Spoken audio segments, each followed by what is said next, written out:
I'm super excited to bring you my first ever YouTube channel, The Daniel Greenland. I'm going to be discussing history and, more important, how history really affects you, or the people that I'm going to interview. I'm going to interview a lot of people and just ask them the simple question: what part of history is most important to you?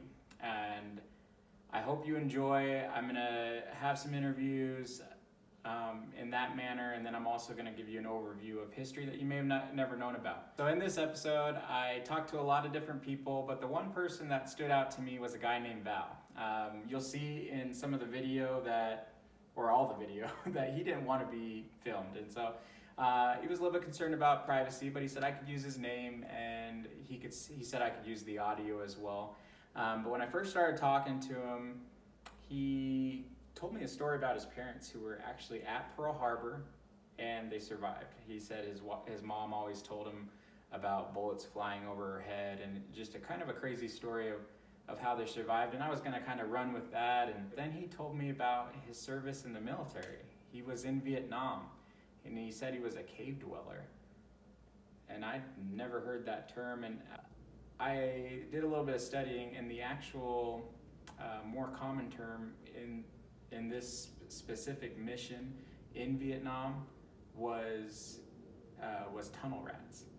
I had never heard that phrase before. So I'm going to go right into the little bit of an interview, and then I'm going to give you an overview on tunnel rats, and that will be the video. But that just so you know, moving forward, that's kind of going to be the format.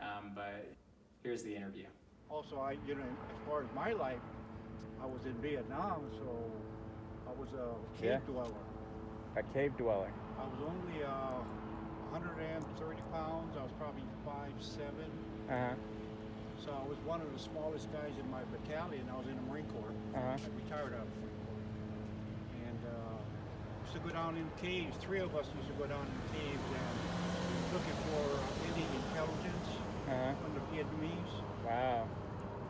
And we weren't able to take any weapons with us other than a knife. We were trained with knives. Because you had to be silent. We had to be silent, plus we had to, if you fire something in a cave, your whole equilibrium goes crazy. So, yeah, three of us, we were pretty good. Wow. I probably got about 37, 38 kills under my belt. Holy in the caves. Yeah, with a knife. With a knife. That is insane. I can't imagine that. So, in a couple years you were there, or? Oh no, I was there. I got shot. Yeah, I was there for 8 months. 8 months, wow. And then I got shot. They sent me to Okinawa for recovery. I did recover. I got shot right in the chest, and it came out the lower part of my back, and it missed everything. Missed lungs too? Yeah. Wow. So yeah, I was pretty happy about that. But I was 6 months laid up in Okinawa, and then after I got out of the hospital and for rehab, they kept me in there in Japan, and then I worked in a warehouse. Wow. Because I was only a private. Oh my goodness. I didn't even know about cave dwellers, or the cave. What did you call them? Cave dwellers. Cave dwellers. Okay. Yeah. In Vietnam. I was considered a king rat. King rat. Okay. Yeah. Wow. And the other guys were mouses. Wow. Little mice. Yeah. Oh my goodness. Well, thank you for sharing that with me. I'm here on. I mean, you can put that information on YouTube, but I just don't want. Yeah, you just don't want your face shown. No? Now that was pretty crazy. I had never expected to interview someone and hear just the honest truth about his experience in the military. But to kind of give you an overview, just gleaning from what he said, these tunnels in the ground didn't always exist.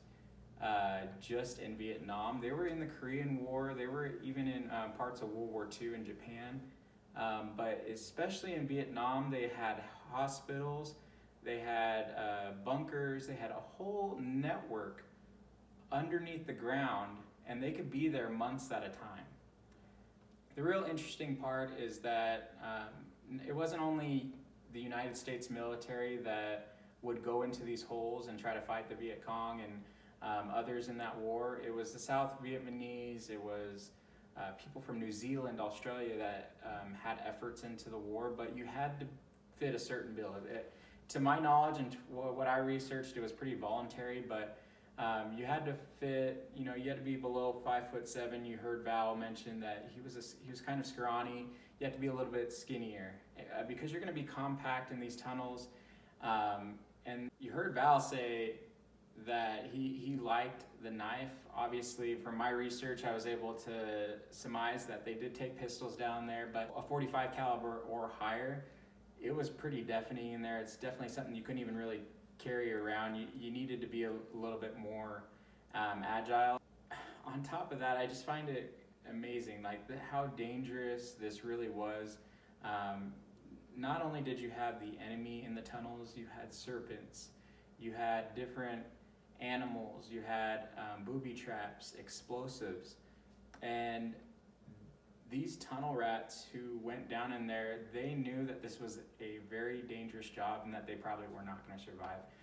Val, he was shot, and made it out alive, but a lot of people who went down in those tunnels, you really never saw them again. There's been movies made on it, there's been some articles about it, but for the most part, unless you're really a Vietnam buff, I don't think that a lot of people know about this part of Vietnam. And so I really invite you to do your own research. That's just a quick overview, and learn a little bit more. There's a lot of firsthand accounts out there that I won't really go into very much, but it's exciting. I feel personally very grateful for the military and grateful for people like Val. That's that. I hope you enjoyed the first episode, and please subscribe like I said, and we will have episode 2 up here shortly.